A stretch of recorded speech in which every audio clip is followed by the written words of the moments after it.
Hello, dreamers and fairy tale lovers. If you enjoy magical stories or want to drift off to sleep with a gentle tale, you're in the right place. Tonight, let the magic begin. Once upon a time, in a faraway kingdom surrounded by emerald forests and crystal rivers, a king and queen ruled with kindness and grace. But despite all their riches and joy, there was one thing their hearts longed for more than anything else: a child. Many years passed until one day, the queen gave birth to a beautiful baby girl with golden hair and bright, curious eyes. The royal couple named her Aurora, and to celebrate her birth, they held a grand celebration, inviting nobles, villagers, and even fairies from all across the realm. Among the guests were 3 good fairies, known for their magic and wisdom.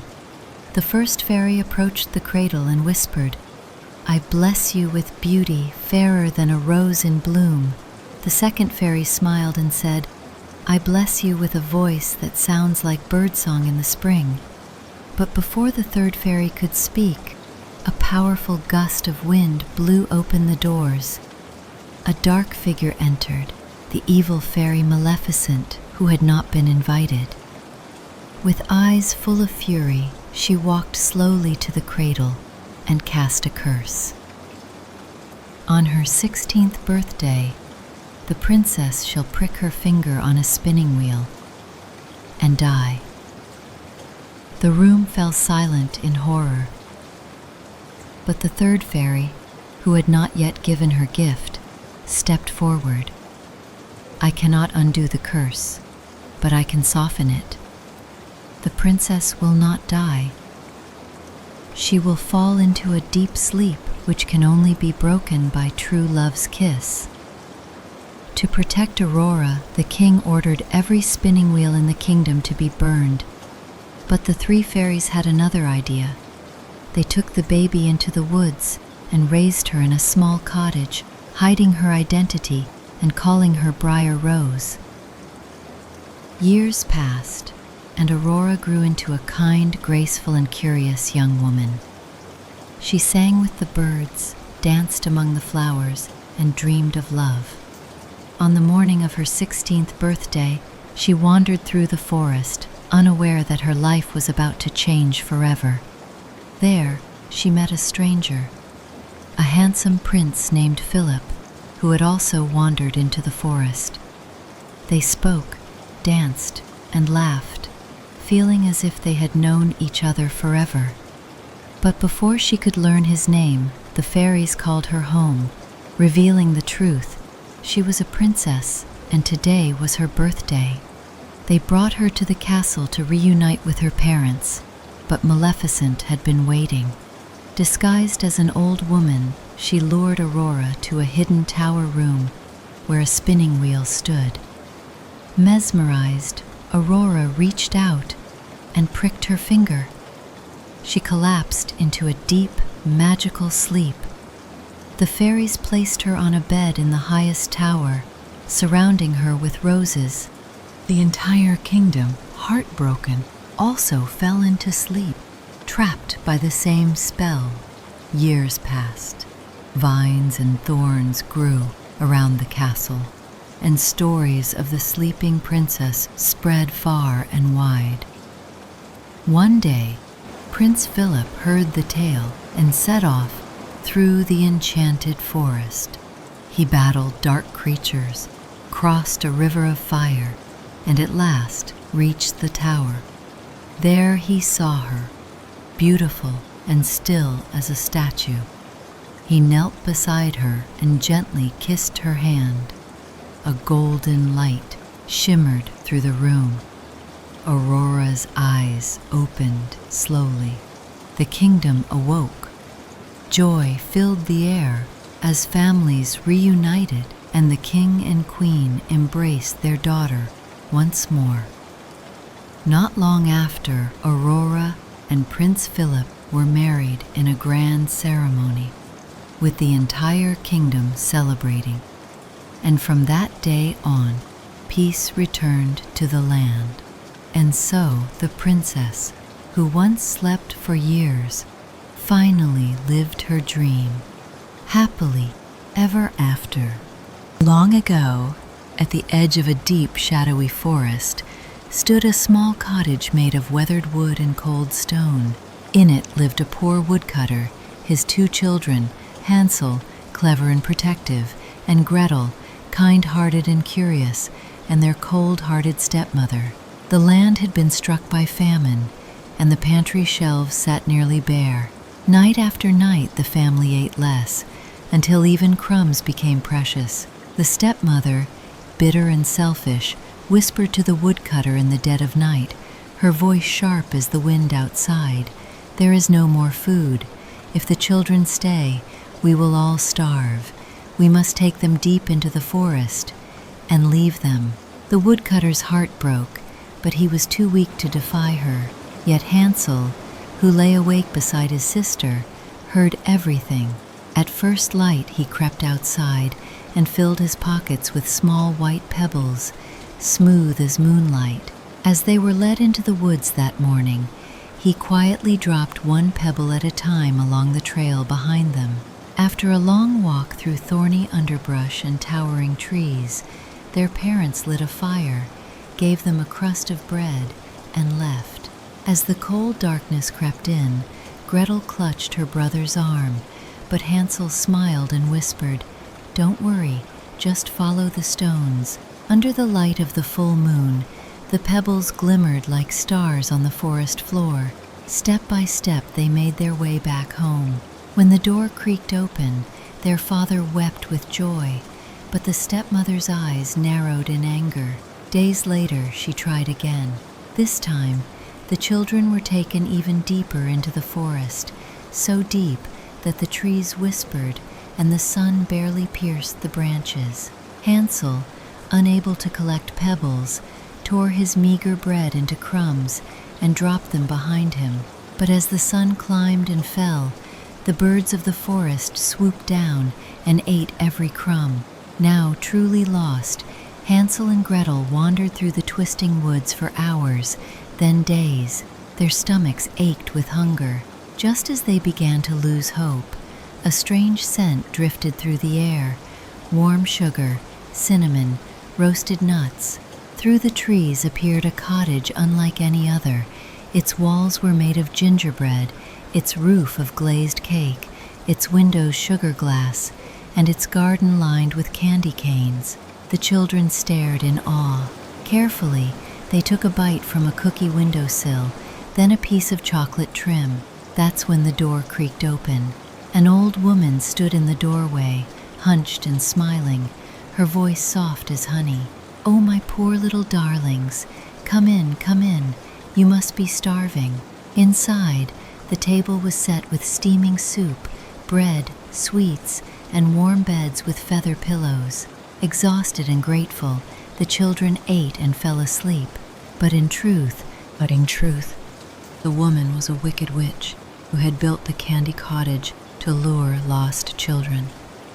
The next morning, her smile vanished. She grabbed Hansel, locked him in an iron cage, and barked orders at Gretel. "Feed him well. I want him plump for roasting." Day after day, Gretel was forced to cook, clean, and serve her brother extra food. But Hansel, clever as ever, held out a bone through the bars whenever the nearly blind witch came to check his fingers. "Still too thin," she muttered in frustration. At last the witch grew impatient.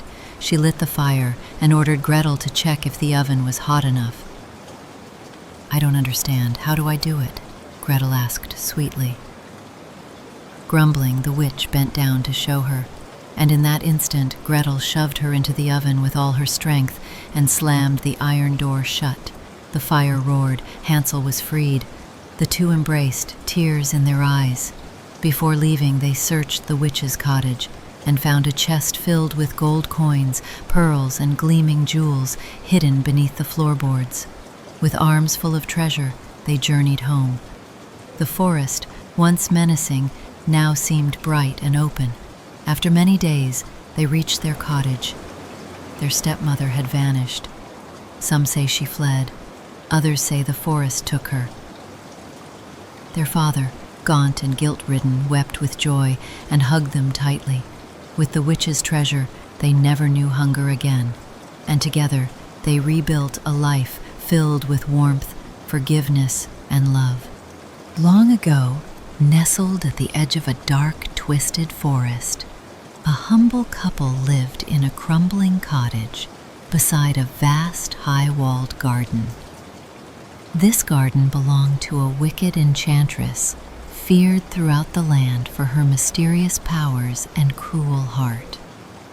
Her garden bloomed with rare herbs and flowers, none more vibrant than the rampion, also known as Rapunzel, a leafy plant with glowing green stems and violet blossoms that shimmered under the moonlight. The couple had little, but their love was strong. When the wife became pregnant, she was seized by a sudden and fierce craving for the rampion she could see swaying in the enchantress's garden. Night after night, her longing grew unbearable. "If I don't eat that rampion," she whispered weakly, "I fear I will waste away." Driven by desperation and love, the husband waited until the dead of night, climbed the cold stone wall, and plucked a handful of rampion. But the enchantress appeared in a flash of green smoke. Her eyes burned like coals. "How dare you steal from me?" she hissed. The man trembled, begging for mercy. The enchantress's lips curled into a cruel smile. "You may go," she said, "but in return, I shall claim your child the moment it is born." He agreed, heartbroken and afraid. When the baby girl came into the world, the sky turned a strange golden hue, and the wind howled through the forest. The enchantress appeared, as promised, took the infant, and named her Rapunzel, after the plant that had sealed her fate. Rapunzel grew up with hair like spun gold and a voice that made birds pause in flight.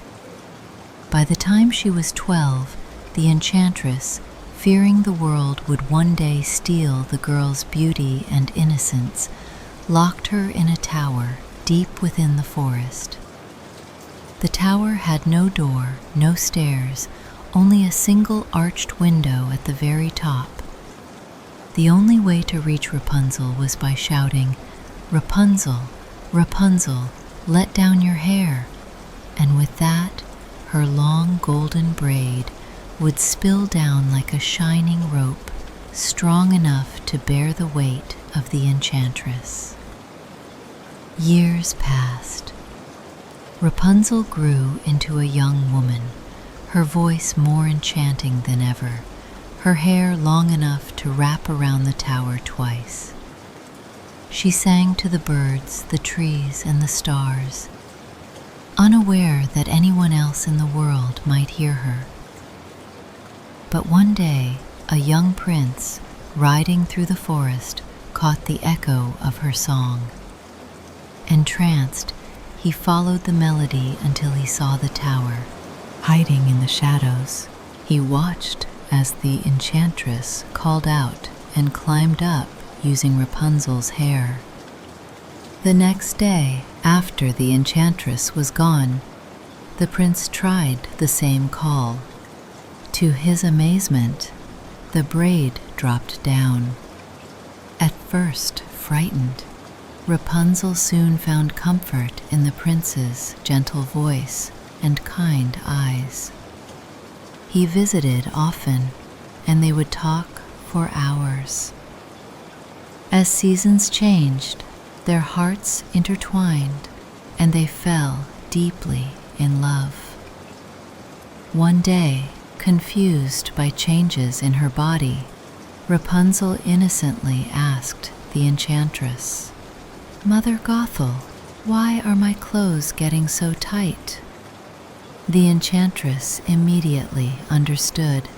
Furious and betrayed, she cut Rapunzel's hair, strand by golden strand, until the tower floor was covered in coils of sorrow. Then, without mercy, she banished the girl to a barren desert, far from any village or hope. That night, the enchantress waited in the tower, holding Rapunzel's severed braid. When the prince arrived and called out, she let it fall. He climbed, expecting to see his beloved, but instead found the enchantress's cold eyes. "She's gone," she spat, "and so shall your happiness be." With that, she cast him from the tower. He fell through the thorns below. Though he survived, the thorns scratched his eyes and left him blind. Heartbroken and wandering, the prince roamed the world in darkness. Seasons passed, years perhaps, but he never stopped listening for Rapunzel's voice. He begged, he sang, he stumbled through storm and silence, until one evening, in a wind-blown desert, he heard the very song that had first enchanted him. It was Rapunzel. She ran to him, and as she wept in his arms, her tears of joy fell onto his eyes, and a miracle happened. Light returned. He could see her again. The two embraced, and he led her and their twin children, born in the desert, back to his kingdom. There, they were welcomed with wonder, and at last, Rapunzel lived free, surrounded by love, in a place where towers had doors and no walls kept her from the world, and they lived happily and truly ever after. Thank you for joining us on this enchanted journey. May your dreams be filled with castles, forests, and happily ever afters. Good night and sleep peacefully.